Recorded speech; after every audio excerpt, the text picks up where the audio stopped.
കാസർഗോഡ് കുമ്പള സാമൂഹിക ആരോഗ്യ കേന്ദ്രത്തിന്റെ പ്രവർത്തനം പൂർണ്ണമായും താളം തെറ്റുന്നു. ആവശ്യത്തിന് ഡോക്ടർമാരില്ലാത്തതും അടിസ്ഥാന സൗകര്യങ്ങളുടെ കുറവും മൂലം രോഗികൾ കടുത്ത ദുരിതത്തിലാണ്. കഴിഞ്ഞ ദിവസം OP വിഭാഗം നിശ്ചിത സമയത്തിന് മുൻപേ നിർത്തിവെക്കേണ്ടി വന്ന സാഹചര്യം വരെയുണ്ടായി. 300-ലധികം രോഗികൾ ദിവസേന ആശ്രയിക്കുന്ന ആരോഗ്യ കേന്ദ്രത്തിനാണ് ഈ ദുരവസ്ഥ. Start your journey with confidence.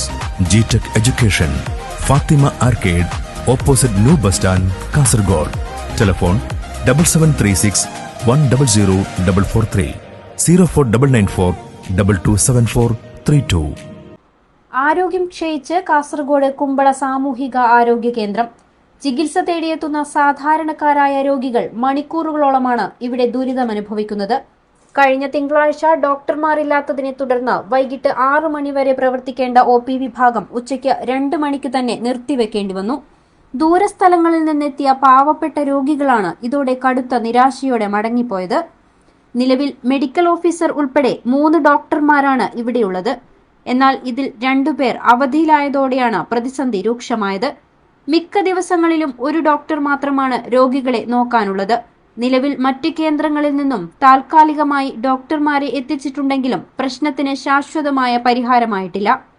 പരിശോധനയ്ക്കായി മണിക്കൂറുകൾ കാത്തുനിൽക്കേണ്ടി വരുന്ന രോഗികൾക്ക് മരുന്ന് വാങ്ങാനും വീണ്ടും വലിയ ക്യൂ നിൽക്കേണ്ടി വരുന്നു. ഡോക്ടർമാരുടെ കുറവ് മാത്രമല്ല, ആശുപത്രിയുടെ കെട്ടിട സൗകര്യങ്ങളും പരിതാപകരമാണ്. ഫിറ്റ്നസ് ഇല്ലാത്തതിനാൽ CHCയുടെ പ്രധാന കെട്ടിടം അടച്ചുപൂട്ടിയിട്ട് നാളുകളേറെയായി. നിലവിൽ ഇടുങ്ങിയ മുറികളിലാണ് രോഗികളെ പരിശോധിക്കുന്നത്. പുതിയ കെട്ടിട നിർമ്മാണത്തിനായി 4.5 കോടിയോളം രൂപ അനുവദിച്ചിട്ടുണ്ടെങ്കിലും ഉദ്യോഗസ്ഥ തലത്തിലെ ചുവപ്പുനാടയിൽ കുടുങ്ങി നടപടികൾ ഇഴയുകയാണ്. പഴയ കെട്ടിടം പൊളിച്ചുമാറ്റാനുള്ള എസ്റ്റിമേറ്റ് പല കാരണങ്ങൾ പറഞ്ഞ് അധികൃതർ തള്ളിക്കളയുന്നു. ജീർണാവസ്ഥയിലുള്ള ഈ പഴയ കെട്ടിടത്തിലാണ് വിലപിടിപ്പുള്ള മരുന്നുകൾ ഉൾപ്പെടെ ഇപ്പോഴും സൂക്ഷിച്ചിരിക്കുന്നത്. കുമ്പളയ്ക്ക് പുറമെ പുത്തികെ, ബദിയെടുക്ക, സീതാങ്കോളി, മൊഗ്രാൽ തുടങ്ങിയ പ്രദേശങ്ങളിലെ സാധാരണക്കാരായ ജനങ്ങളുടെ ഏക ആശ്രയമാണ് ഈ സാമൂഹിക ആരോഗ്യ കേന്ദ്രം.